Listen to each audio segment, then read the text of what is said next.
of its lawmakers. This is Plus Politics. I am Mary Anacom.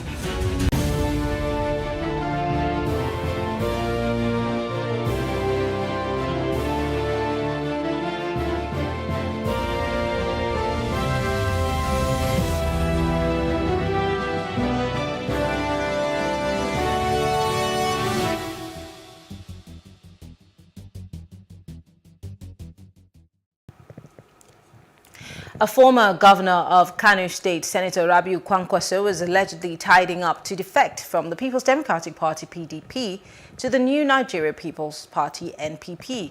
It was gathered that Alhaji Buba Galadima made the disclosure while speaking on an online television channel of the party, NNPP TV. Now, parts of the discussion revealed some other groups have collapsed their entire structures into the NPP in preparation to receive Senator Kwankwaso officially into the party. Well, joining us to discuss this is John C. Ifemeje. He is the National Chairman, New Nigeria People's Party, NPP. Thank you so much for joining us. Thank you. All right, great. Let's start by...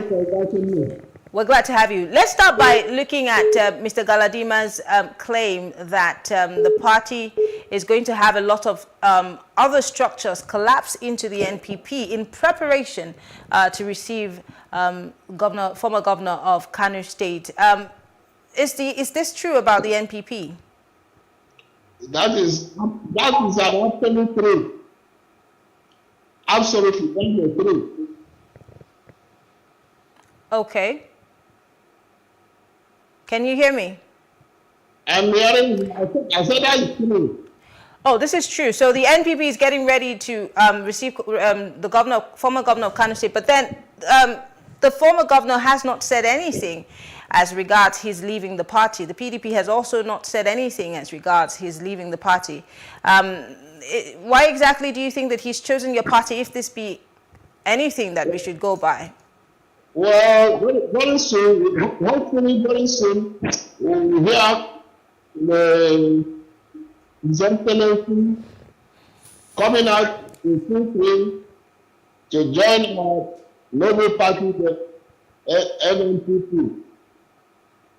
And we are waiting for him to declare to join our party as a full member of the party. And we are very glad to have seen him.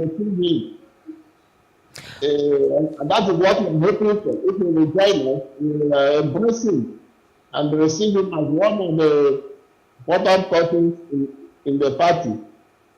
Why do you think that Mr. Kwankwaso is actually interested in your party? And why didn't he declare his interest to join the party to help build the structure until now?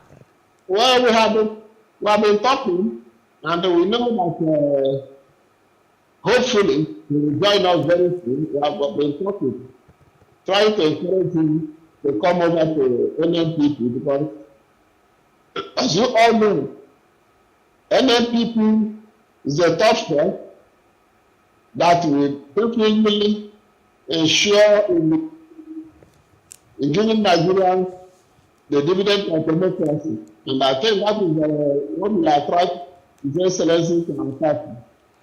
Because of the nature of the people that are in the NNPP, they are all progressives, and people like Kwankwaso is a progressive person, like a Buba Galadima, and we hope to receive him when he eventually declares his interest.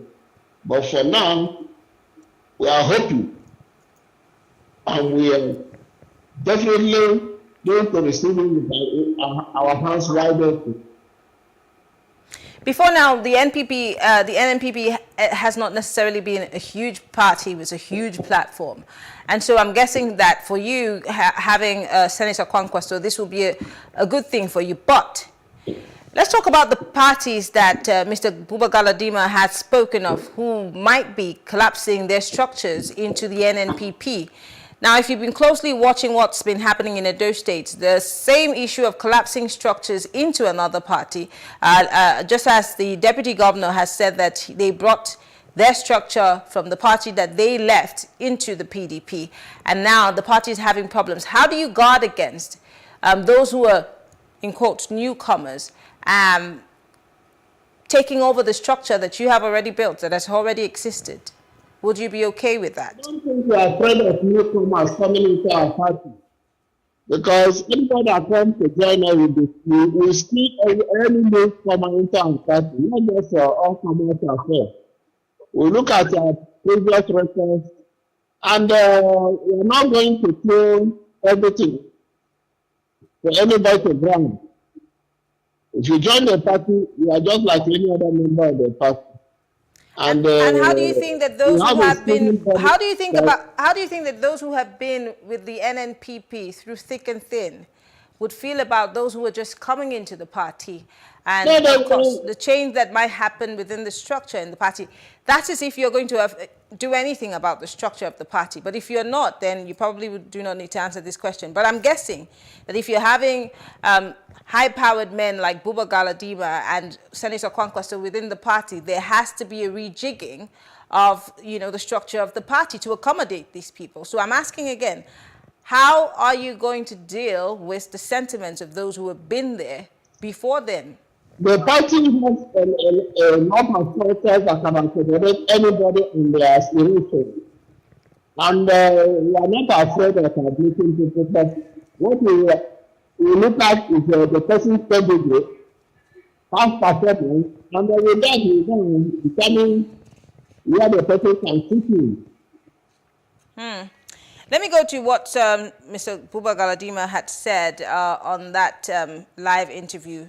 I'd like to quote him directly. He said, "In our search of a political platform for the national movement, which some call the third force, we spoke with 5 political parties. It is only New Nigeria People's Party that the Constitution and Manifesto rhymed with the inevitable conclusion, which cannot be controverted, that the New Nigeria People's Party is the God-ordained party for the achievement of the ideology of the TNM, which is the ideology of the new Nigeria that every patriotic citizen should be part of." So I'm going to ask you, what exactly is the NNPP about, and what exactly is your goal for 2023? We've never really heard about the NNPP as much as we're hearing about it now.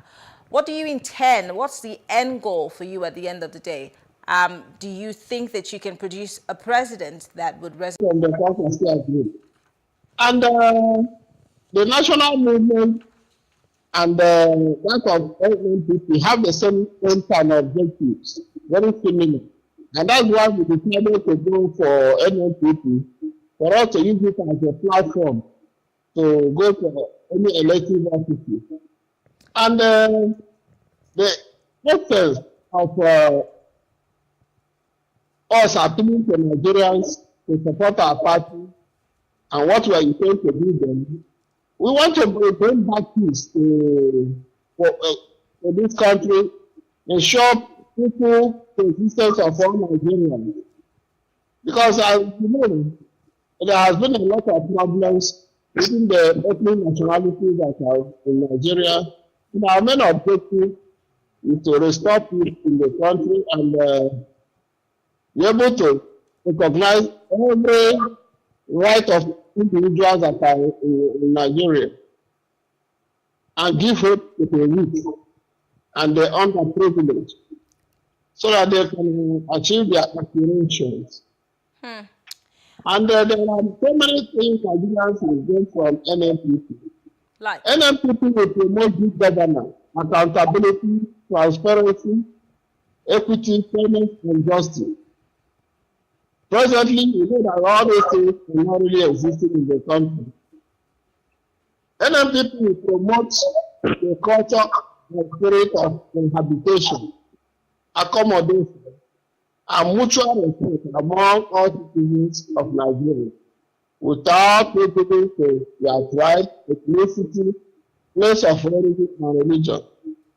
Furthermore, NNPP will create a pool of knowledgeable Nigerians or professionals that will assist in economic and political emancipation of the country. Okay. And further, we are there to mobilize the youth to play very active roles in politics and national development. We also intend to work with the masses of the country so as to educate them on how they can achieve both economic and political emancipation. Okay, I see. But I want to be a bit more practical with you on this issue. I see that you're trying to read out your manifesto and what the party stands for and what you want to do. Yes, but just hold on. I want to find out how deeply rooted is the NNPP within local government, states. I'm asking this because the average person who's watching now wants to know: has the NNPC ever won a seat, whether it be at the local level, the state level, or the national level? And what makes you think that you have a shot in 2023? I mean, it's a great thing to have big shots within the party, but what is your reach? The situation in NNPP in 2019 is not the same position today. So what has changed? What has changed is that all the elements of the national movement and all the other social groups in Nigeria are all members of the new NNPP. We have expanded, and we have so many extras coming in from various other parties to join us. So now we have a bigger platform that can win us any election in Nigeria. So the NNPC's chances of winning anything whatsoever, or even making making any stride, is based on these people who may or may not join your party. And what do you think you can achieve in the space of the few months we have before 2023? I mean, it's not magic. So what's the groundwork? No, but we have been doing the groundwork. If you look at the way we conducted the previous congresses, we have already conducted the World Congress, the local government congress, and the state congress. And there are a lot of families of people who are members of our party in all the geopolitical events in this country, and they came out from this for the World Congress and the local government, and the state congress is just concluded without problem. And that's encouraging. You see the massive turnout of people that came for all these congresses. And very soon we will do our national convention, and Nigerians will know that the NNPP is really the top one. The reason why I asked that question is because you're trying to say you want to bring something. Grassroots members, they are all over the country, and they are working seriously to ensure our voters in any elective office that will be involved. So in Lagos, we have our structures in ground, and in the south, we also have our structures in south the country. And presently, in the northern part of the country, we are massively leading. Presently. Interesting. I'm going to ask one last question before I let you go. A lot of people in certain quarters are saying the reason why the senator might be leaving the PDP is so that he can pick up a presidential ticket with the NNPP. Is that what you are going to be giving the senator when he joins your party? And what's the guarantee that if you give him a ticket, you might get a chance at that seat in Aso Rock? Of course, if that is his ambition, and he's a Nigerian, and he wants to join us, we not deny him the ticket because he's a Nigerian, he's competent, he's qualified for the ticket and office. So, but he's looking for anybody to contest, and whoever is wants to contest the president of this country, wants to his credentials, and if he's qualified, we give him the ticket. But, what about the issue of zoning? What about the issue of zoning? Where's the NNPP on that? Don't forget that there are those who are agitating for zoning to the south of the country.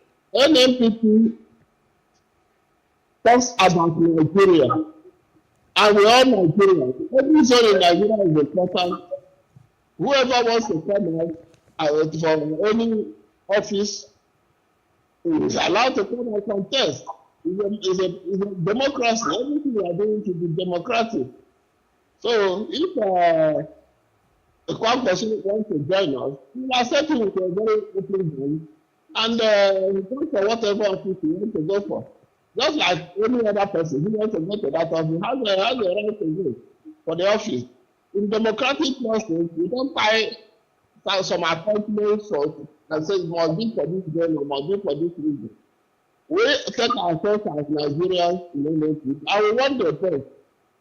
Irrespective of where the person comes from, what we look for is we look for the best person that can fly out the flag of party manifesto is and what your plans are for 2023. Yes, you said you've had your ward congresses and all of that, but then what is your party doing in terms of voter education? Like I said, if I were to ask a few people about the NNPP, what would be the response? So what's the work that you're doing? There are many youth organizations that are members of NNPP. And we got them through the Kwankwaso movement and then from the national movement. So many youth organizations are currently members of NNPP, and they will be given opportunity to run for any office of their choice, just like any other person. And we encourage the youth to be members of the NNPP, and then we will continue to give them direction on how to. Okay, well, Are you hearing me? Yes, I can hear you. Ifemeje, he is a retired Air Vice Marshal and he's the national chairman of the New Nigeria People's Party. Thank you so much for speaking with us. We appreciate it. Okay, thank you. All right. Well, thank you all for staying with us. Not misplaced at the beginning, had 8 years from years in the 15 years of the PDP. What we have in this country is a campaign of deceit. People say what you cannot do. You can't give what you don't have. My dear, you can't give what you don't have. In the first place, let me say this to you, that as the campaign comes up, all you're going to hear different slogan. I will build road, I will do this, I will. Now, how will Nigeria trust you? And how will they trust them? It takes track record, what you've never done in the past. One thing that we must be grateful for is that under Dr. Bukola Saraki, the 8th Senate stood up to the failures of the Nigerian documents related. Taught us. He says it's not life that matters, but there is a lie, it's a flash in the pan, but no. Must apply to all and not some. I mean, our leaders can't keep picking and choosing the laws that they want to obey and the ones that. With regards to the electoral laws, well, I do not care too much about those laws as much as I care about the human resources that are going to conduct elections. And INEC, as it is presently composed, is made up of people who do not have the credibility to conduct.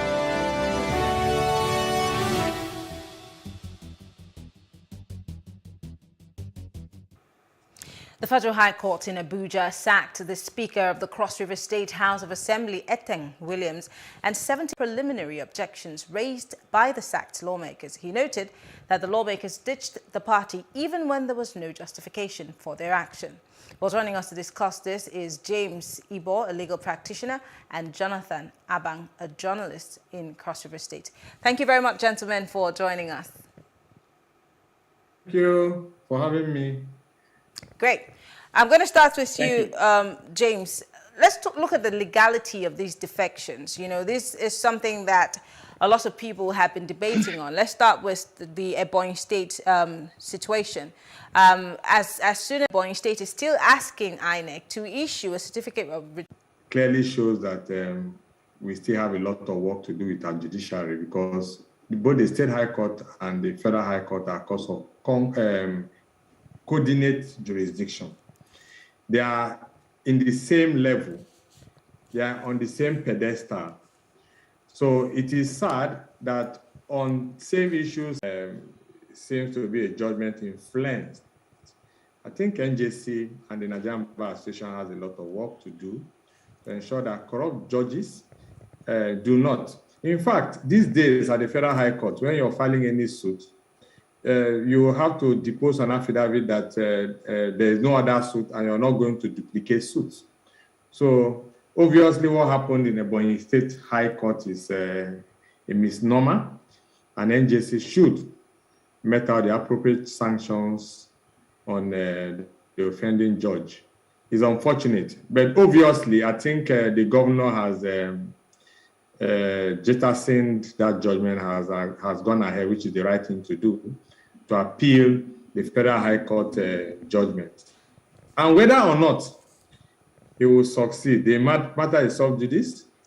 I will not want to comment on it, but I think it's a good thing. The Supreme Court, the Court of Appeal will have to, affirm his previous judgment or distinguish it, and most likely the matters will get up to Supreme Court.